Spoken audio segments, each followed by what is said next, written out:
이제 완연한 가을에 들어섰습니다. 민족의 큰 명절인 추석이 이번 주로 다가와 있습니다. 풍성하고 넉넉하며 그리고 오랜만에 가족과 헤어져 있던 친지들이 만나는 기쁨의 추석 명절의 모습은 적어도 올해는 기대하기가 어려운 상황이 되었습니다. 내일의 불안과 감염의 염려로 그리고 분리되고 격리되고 폐쇄되어야 하는 이와 같은 상황이 우리 앞에 있습니다. 그래서 올 추석은 또 설렘보다는 걱정이 그리고 풍성하고 넉넉함보다는 오히려 우리 자신들의 마음이 움츠러들고 또 이와 같은 것에서 참 힘겨운 오히려 그런 명절이 되지 않았나 생각합니다. 그러나 또한 이와 같은 상황에서도 이런 자리에서도 우리의 마음가짐과 또 생각만큼은 더 넉넉하고 또 가족과 친지를 조금 더 생각해 볼 수 있는 시간이 되기를 바랍니다. 이제 오늘 말씀에서 생각해 보려는 것이 있어요. 바로 이러한 것입니다. 우리에게 중요한 것은 어떤 자리에 올라가고 또 어떤 자리에 있는 것일까? 아니면 내 삶의 자리가 어떠하든지 마음가짐과 생각과 뜻을 다듬는 삶의 자세가 중요할까?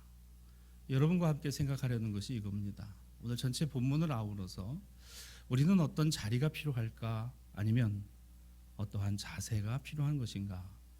이지요. 자리는 무엇인가요? 조건이나 환경이라 할 수 있겠습니다. 상황이라고 하겠습니다. 자세는 그럼 무엇인가요? 나의 마음가짐입니다. 신앙 다짐입니다. 믿음의 다짐입니다. 기도의 다짐이기도 합니다. 그리고 내 자신을 돌아보는 것이기도 할 것입니다. 먼저 오늘 구약 본문 출애굽기 17장은 광야로 나온 이스라엘 백성들이 겪는 어려움의 또 다른 측면의 사건을 기록하고 있습니다. 시련의 자리, 시련의 상황입니다. 출애굽기 17장 1절 이스라엘 자손이 온 회중이 여호와의 명령대로 신광야를 떠나 노정대로 행하여 르비딤의 장막을 쳤지만 백성에게 마실 물이 없었다. 여러분 이 1절을 가만히 보세요. 하나님 말씀 불순종하고 하나님을 거역하고 니느웨로 가라고 했는데 다시스로 간 것도 아니고 여호와의 명령대로 신광야를 떠나 그 말씀하신 노정을 따라서 행하였더니 젖과 꿀이 흐르는 엄청난 축복의 땅에 이른 것이 아니라 물이 없는 땅에 갔어요. 하나님 말씀대로 살았더니 복을 받은 게 아니라 하나님 말씀대로 살았더니 망했어요. 이 길로 안 왔어야 돼요. 왜 이 길로 옵니까? 그런데 원망의 대상이 분명합니다. 불평의 대상이 분명해요. 하나님 우리가 한 겁니까? 하나님이 하라는 대로 하나님 말씀대로 했는데 이렇게 되었으니 참 당혹스럽고 당황할 때가 바로 이와 같은 상황이 아닐까. 그들이 당도한 르비딤은 시내 광야에 있어서 물이 풍성한 그와 같은 땅이 아니었습니다. 지표면 아래 아주 깊숙한 곳에 그 석회질로 되어 있는 그곳은 파도 물이 나오기가 쉽지 않은 곳이 바로 이 르비딤 지역이었습니다. 이스라엘 백성들이 이곳에 왔을 때 그들은 자신들이 필요로 하는 충분한 물이 그곳에 없었으니 당연히 하나님 왜 여기에 물도 없는 곳에 당신 말씀대로 일리 하라 해서 일리 왔는데 이와 같은 상황을 맞아야 합니까? 보이지 아니하시는 하나님보다 그들의 눈에는 모세가 보였습니다. 모세를 향하여 불평을 합니다. 원망을 합니다. 그런데 이 불평과 원망이 모세에게서만 그친 것이 아니다라고 성경은 오늘 기록하지요. 마사, 무리바 그들이 하나님을 시험하고 하나님을 향하여 다투었다라는 의미의 지명을 얻게 됩니다. 하나님 함께하고 계신다면서요. 하나님 그런데 왜 여기 마실 물이 없느냐라는 것입니다. 하나님 이곳에서 우리가 하나님의 말씀을 어겼습니까? 그 말씀대로 살아온 것 아닙니까? 하나님, 이건 아니지요? 맞사입니다. 하나님, 이런 식으로 하시자면 저는 하나님 안 믿겠습니다. 무리바입니다. 시험하는 것이고 다투는 것이었죠. 사랑하는 여러분, 중요한 건 이거예요. 이 문제가, 이 르비딤의 자리가 단순한 원망과 불평으로만이 아니라 이것이 나아가 확장되어 신앙적인 문제까지도 번져가고 있었다라는 것입니다. 여러분, 삶의 위기가 올 때, 어려움이 있을 때, 야, 정말 살기 힘들고 어렵구나 하는 이와 같은 표피적인 것만이 아니라 여러분, 우리의 내면과 우리의 신앙을 돌아보시기를 바랍니다. 내 예배가 말라가지 않을까? 내 기도가 말라가고 있는 것 아닐까? 알게 모르게 하나님을 원망하고 있는 것이 아닐까? 여러분, 삶과 조심스럽게 또 조심스럽게 돌아봐야 하는 것이 바로 지금의 자리, 르비딤의 자리, 코로나의 자리, 이와 같은 상황의 자리일 수 있다는 것입니다. 원망과 불평이 훨씬 가까워요. 우리 눈에 보이는 모세가 훨씬 더 우리 비난의 대상이 되고 비판의 대상이 될 수 있습니다. 그런데 이것이 더 나아가서 보이지 아니하시는 하나님을 향한 시험이 되고 다툼이 되고 결국에는 내 신앙과 믿음도 다 떨어져 버리는 이와 같은 일은 없을까? 그래도 본문 7절은 말합니다. 그들이 여호와를 시험하여 이르기를 여호와께서 우리 중에 계신가 안 계신가? 그죠? 단순한 원망과 불평이 아니었어요. 이게 확장이 되니까 뭐가 됐습니까? 신앙적인 문제가 되었어요. 하나님이 우리 가운데 계시냐 계시지 않느냐 아리까리. 여기까지 갔다는 얘기는요, 이 마음 안에 벌써 이미 하나님이라고 하는 존재가 부차적인 것이요, 오늘 내 삶의 표피적인 문제가 우선적이라고 하는 증거입니다. 여러분, 우리 삶이 중요해요. 우리의 삶의 고난과 때로는 힘겨움이 없는 물이 풍성하게 샘수와 같이 솟아나는 물질의 문제나 자본의 문제나 우리 생업의 문제들이 그와 같이 풍성해지기를 원하는 것 누구나 다 마찬가지입니다. 하지만 그와 같은 물이 풍성하고 풍요하다고 해서 언제나 그러할 수 있습니까? 우리의 기도 가운데 언제나 하나님, 이 경제가 풀려지고 더 잘 살기를 원합니다는 기도가 끊어진 적이 있었습니까? 그런데도 우리 가운데 떠나 있는 것이 있어요. 감사가 떠나 있습니다. 하나님을 인정하고 그 하나님께서 인도하고 계신 곳에 르비딤의 자리에 왔을 때라도 하나님이 여기에 우리를 인도하셨으니 하나님의 뜻이 분명히 여기에 있을 것이다라는 신앙적인 언어가 사라지고 인간적인 원망과 불평만이 남아있는 이스라엘 백성들을 보며 나는 어떤가? 오늘을 살아가는 내 모습은 어떠한가? 돌아보아야 한다는 것입니다. 하나님이 우리 가운데 계시는가? 계시지 않는가? 정말 필요한 것이 뭐예요? 하나님을 향한, 하나님을 인정하고 그 하나님의 인도하심을 확신하는 것이 더 필요한데 지금 뭐가 더 필요하다는 거죠? 하나님은 다음 문제고 가장 먼저 필요한 거 물입니다. 물이 있느냐 없느냐예요. 이게 정말 필요하다라고 생각하는 거예요. 돈이 필요합니다. 돈이 하나님을 앞설 수는 없잖아요. 돈이 없는 문제가 더 절박하지, 내가 하나님을 잊어버리고 사는 것이 별로 절박하지 않다면 오늘 이와 같은 코로나 상황에 경제가 추락을 하고 세계 경제가 블록화된 이 경제권들이 전부 추락하는 상황에서 어떤 이익을 얻어내는 일조차 쉽지 않은 지금 같은 상황 가운데 우리는 또한 이 경제에 풀려진 것 회복을 기도하고 있지만 동시에 내가 하나님을 잃어버리지 아니하고 하나님을 향한 원망과 불평이 되어지지 않기를, 하나님을 향한 인정과 감사가 오늘 내 안에 있기를 기도하는 것은 저 멀리 있는 것이라면 우리는 이것을 한번 생각해 보아야 한다는 것입니다. 하나님께서 우리 가운데 계심을 부정한다면 이미 내 삶은 주님의 지배 안에 있는 것이 아니라 내가 지배하고 있다는 증거일 것입니다. 여기서 주님은 그저 내 필요에 따라 계셔도 되고 안 계셔도 되는 것뿐이지요. 그러므로 그리스도교 신앙은 이러한 질문을 던지며 성도들은 이 질문을 해야 합니다. 오늘 지금 내가 원하는 것이, 내가 필요로 하는 것을 채워만 주시는 하나님이신가? 입니다. 내가 원하는 것만을 채워주시는 하나님이 지금 나에게 필요한 하나님이신가? 우리는 지난주에 이미 앞서서 이 출애굽기 본문의 앞장을 봤어요. 거기에 이스라엘 백성들의 원망과 불평이 나왔지요. 홍해를 건너가고 광야로 나온 이 백성들이 어떻게 했습니까? 출애굽기 16장 3절입니다. 그들은 이런 얘기를 해요. 우리가 애굽 땅에서 고기 가마 곁에 앉아 그 고기 먹고 떡을 배불리 먹던 때에, 옛날 암흑의 대통령 때가 참 살기 좋았어. 경제 개발하고 새마을 운동하고 교회가 새벽종 치면 그 종소리 듣고 기도하러 가는 분들이 있었지만 그 종소리 듣고 나가서 새마을 모자 쓰고 그래 아주 잘 살아보자고 말이죠. 으쌰으쌰 해가지고 잘 살던 때가 있었어.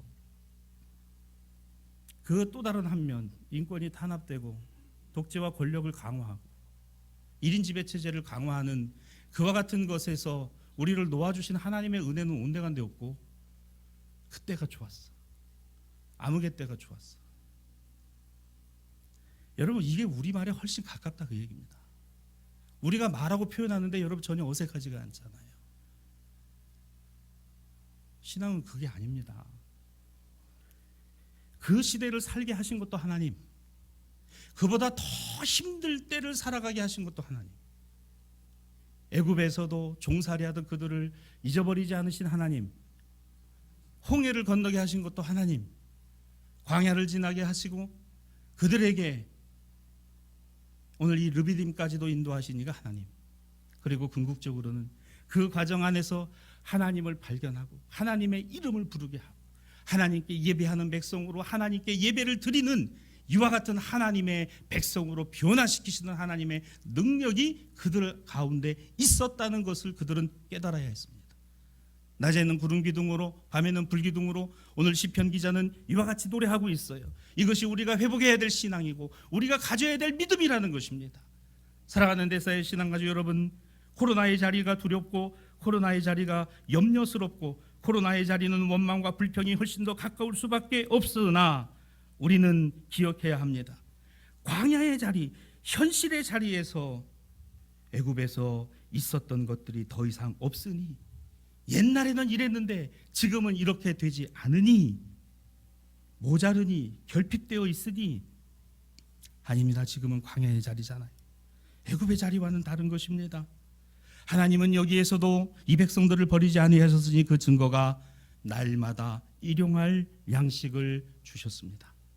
하나님 오늘도 우리에게 날마다 일용할 양식을 주옵시고, 만나였죠. 만나는 광야의 자리에서만 오직 하나님으로부터 오는 하나님만이 주실 수 있는 것이었습니다. 매일매일의 삶에서 여러분 각자 모두에게, 우리 교회 가운데 우리에게 필요한 꼭 있어야 될 것을 주시는 하나님 아버지이신 줄로 믿습니다.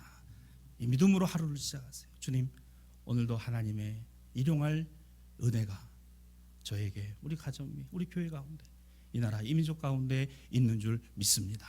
주님 감사합니다. 비록 힘들지만, 물은 없지만, 파도 물이 나오지 않지만 이게 신앙이에요. 이게 믿음입니다.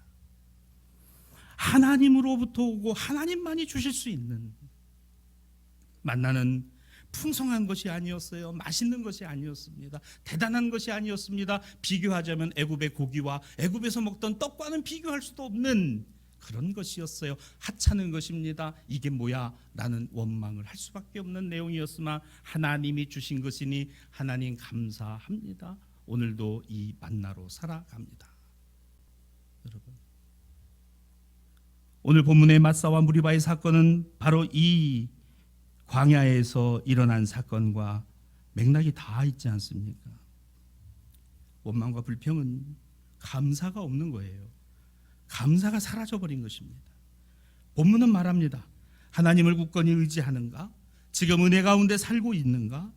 문제에 봉착했을 때, 당혹스러울 때, 당황할 수밖에 없을 때, 낭패를 당하고 실망을 당했을 때 이것을 또한 이겨내려는 믿음과 신앙의 담대함이 우리 안에 있는가?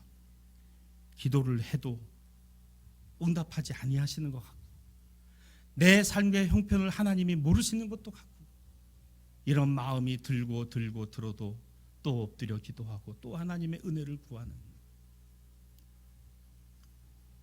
그래서 오히려 이러한 일을 통해 말씀하시는 하나님의 뜻이 있지 않을까?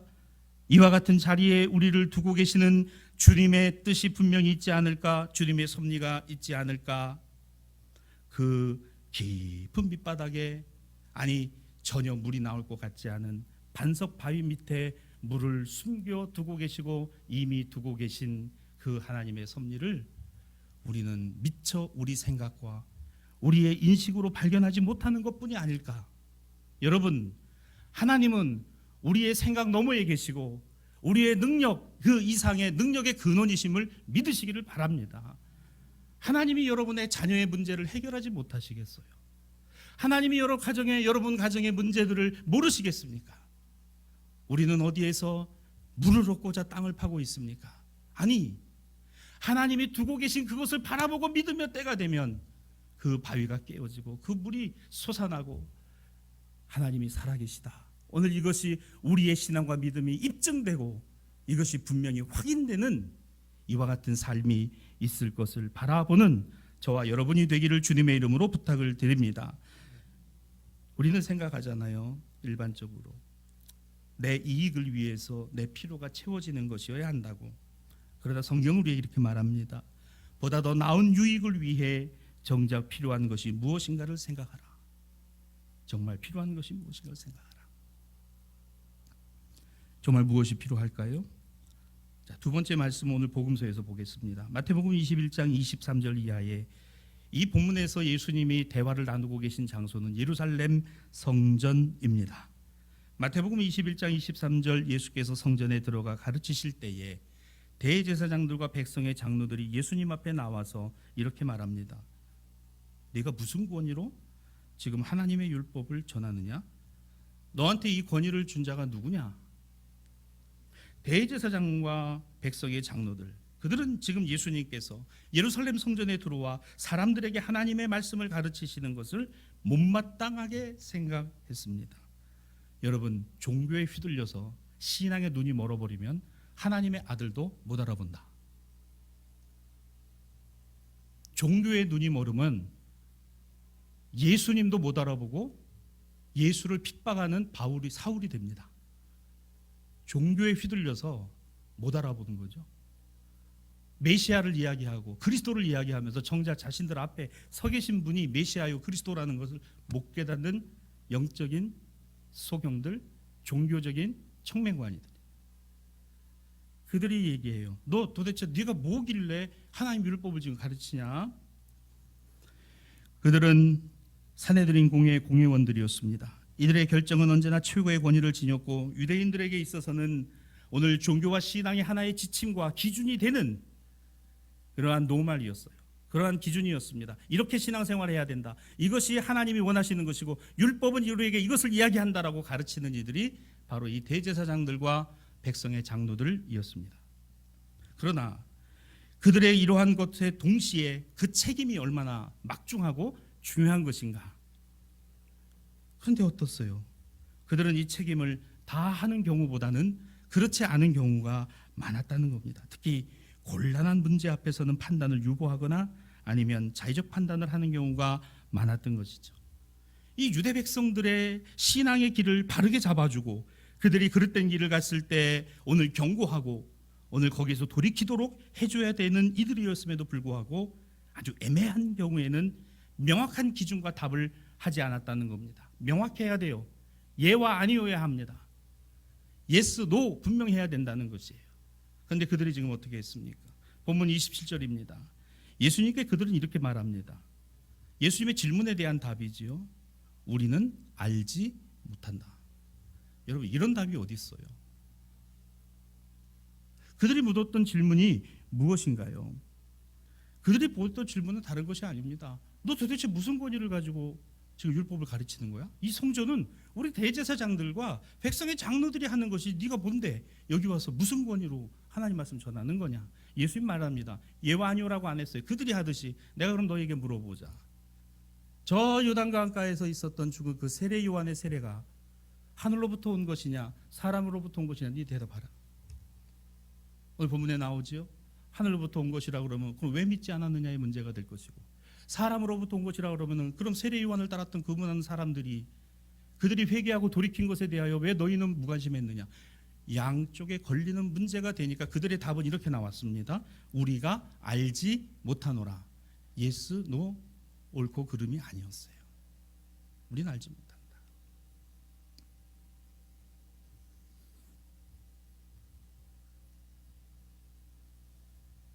그걸 왜 우리에게 묻냐? 네, 예수가 왜 우리에게 그것을 물어보냐라는 것이죠. 자, 그러자 예수님이 본문 28절 이해합니다. 그렇다면 너희 생각에는 어떠한가? 내가 지금부터 하는 이야기를 잘 들어봐라. 어떤 사람에게 두 아들이 있었는데 맏아들에게 가서 이르되 얘 오늘 포도원에 가서 일하라.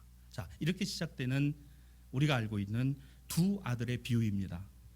이 두 아들의 비유를 예수님이 말씀하실 때 내용은 이런 것이죠. 그 두 아들, 아버지가 그 두 아들에게 각각 가서 야, 오늘 포도원에 가서 일 좀 해야 되겠다, 이렇게 얘기를 해요. 자, 먼저 맏아들이 이 이야기를 들었어요. 맏아들이니까 예 아버지 제가 갈게요. 제가 가겠습니다. 이렇게 대답하고는 이 큰아들은, 맏아들은 안 갔습니다. 둘째 아들은 아버지 싫어요. 제가 왜 가야 합니까? 저 안 갈랍니다. 그래 놓고 곰곰이 생각을 해보니까 아유, 내가 안 가면 아유, 우리 노인네가 또 가서 또 일하시겠다. 내가 가야 되겠다. 그리고 뉘우치고 갔다는 거예요. 이게 예수님 비유입니다. 이게 어떻게 보여집니까? 맏아들은 포도원에서 일하라는 아버지의 말에 대해 가겠다고 대답했지만 애초부터 그는 갈 마음이 없었어요. 다만 내가 장자로서, 맏아들로서, 큰아들로서 체면과 권리를, 자리를 그는 유지하고 싶은 것이죠. 만약에 말입니다. 저는 이런 생각을 해봤어요. 아버지가 이 큰아들에게 얘야, 너는 우리 집의 기둥이지 않니? 너 맞이잖아. 내 동생 보기에도 그렇고 네가 가서 좀 일 좀 하면 야, 내 재산에 뭐 거의 3분의 2가 다 너한테 갈 건데 네가 해야 되지 않겠냐? 그러면 아유, 아버지 나를 그렇게 또 인정을 해주시네. 아유, 그래 뭐 갑시다. 뭐 아버지 내가 뭐 좀 할게요. 그냥 갔을 것 같아요. 갔을 것 같아요. 그 자리를 인정해주고 그 지위 인정해주고 아유 뭐 또 만들어주면 그러면 아유 그러지 가지요. 근데 그런 말 전혀 없이 아버지가 툭 와가지고 야 오늘 좀 저 포도원에 저 가지도 치고 순도 치고 저 태풍에 저 떨어져가지고 저거 낙과도 다 주워야 되고 그 이번 추석에 저거 어디 팔겠냐 저거 다 골아가지고 큰일 났다. 야 가서 정리 좀 해야 되겠다. 예 알았어요 아버지 제가 갈게요. 그래놓고 내가 안 가면 동생 가겠지 뭐 안 하면 뭐 아버지 하겠지. 전혀 뉘우치지도 않아요. 근데 둘째 아들 보세요. 아버지가 말하니까 싫어 아버지 제가 왜 형이 하면 되는 거 아니에요. 뭘 나까지 그거를 해요. 형이 그냥 하면 되지. 그 형이 뭐 하면 되는 거지. 뭐 제가 뭐 둘째인데. 근데 가만히 생각해 보니까 우리 형을 내가 아는데 저건 안 할 거야 분명히. 어쩌면 여러분 형제를 둬도 그렇게 다른지 몰라요. 참 저건 안 할 거야.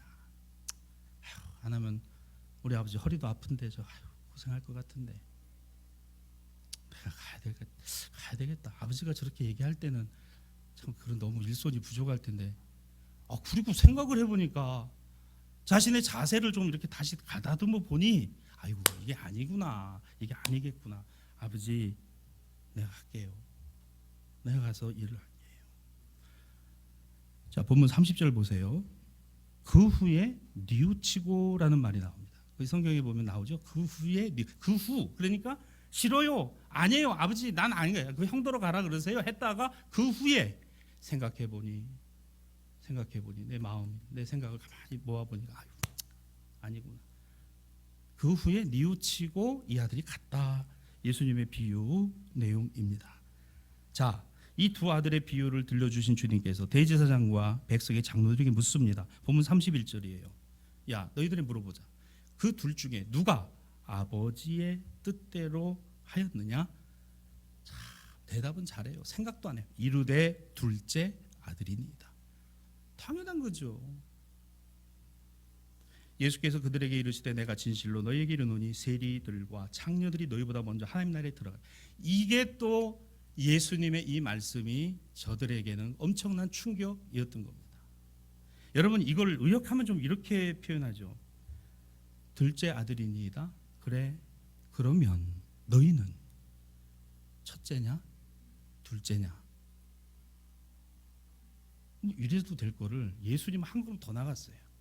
세리들과 창녀들, 그 당시에 아예 죄인으로 낙인 찍어버린 그와 같은 사람들을 빗대어서 너희는 그들보다도 못하다라고 얘기를 하셨으니까, 참 이게 뭐라 그럴까요? 내가 그래도 제사장이고 내가 그래도 백성의 장로들인데 무슨 네가 무슨 권위를 가지고.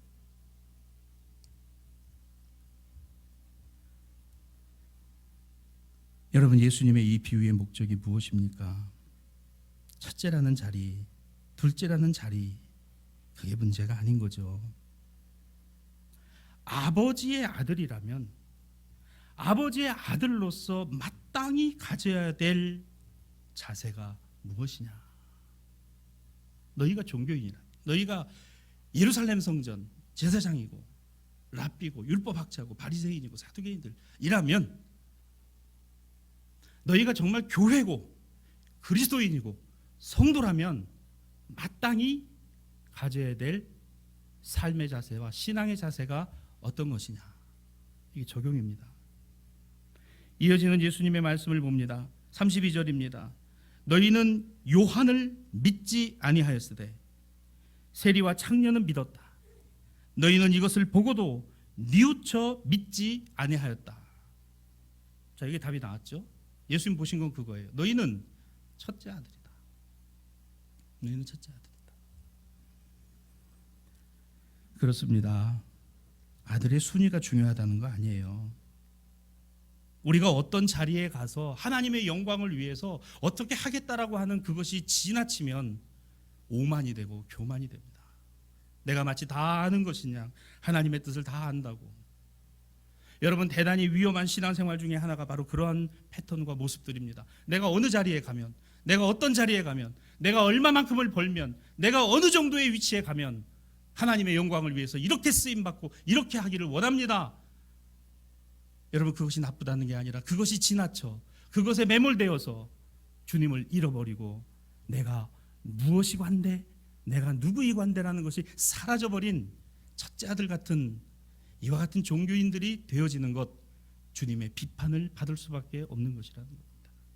아우, 지금 좀 모자라요, 잘 안 돼요, 때로는 싫어요, 그렇게 말도 해요. 그런데 가서 생각해 놓고 보면, 아유, 내가 그게 아니었는데, 그렇게 말할 게 아니었는데.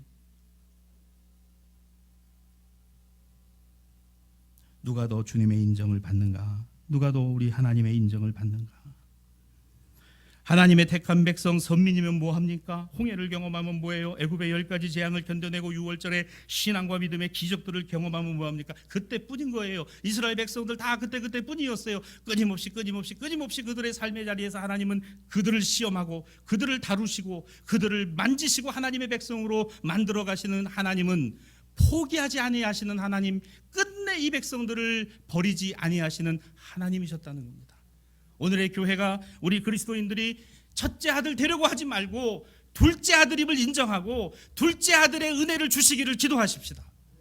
하나님, 우리가 교만했습니다. 우리가 한국 사회 안에서 한국 교회가 보여주고 있던 모습들이 과연 무엇이었는가? 우리의 예배가 사람을 죽이는 행위가 된다면 차라리 그 예배를 모이지 않는 편이 더 낫다라고 왜 생각을 못하는가? 예루살렘 성전의 제사는 예수님이 계셨을 때도 진행되고 있었어요. 수많은 제물들이 바쳐졌고, 그리고 그 제물들의 피가 예루살렘 제단을 넘쳤습니다. 그런데도 예수님은 잘하고 있다, 좋은 제사다, 그 얘기 하신 적이 없다는 거예요. 여러분, 우리는 엄청나고 대단하고 웅장하고 세계 최고의 이러한 것에 너무 들어가요. 내가 누구보다도 더 돈 많이 벌고 더 큰 집을 사고 더 많은 11조를 하고, 여기에 꽂혀서 내가 첫째 아들이구나. 내가 첫째 아들. 사랑하는 신앙가족 여러분, 우리는 왜 믿음을 갖고 살아야 합니까? 이거는 꼭 필요하기 때문에 그러합니다. 물이 없어도, 화려한 성전 아니어도, 둘째면 어때요? 우리가 세상에서 살아가는 삶의 모습이 시원치 않으면 어떻습니까? 우리에겐 믿음이 있잖아요. 우리에게는 예수 그리스도 주님을 향한 신앙이 있잖아요. 우리가 예수님의 무엇을 믿는 것입니까? 예수님의 말씀을 믿습니다. 예수님의 복음을 믿습니다. 예수님의 하나님 나라 가르치심을 우리는 담습니다. 그리고 주께서 우리에게 보여주신 삶을 우리 안에 적용하려고 합니다. 근본적인 해결은 바로 여기에 있어요.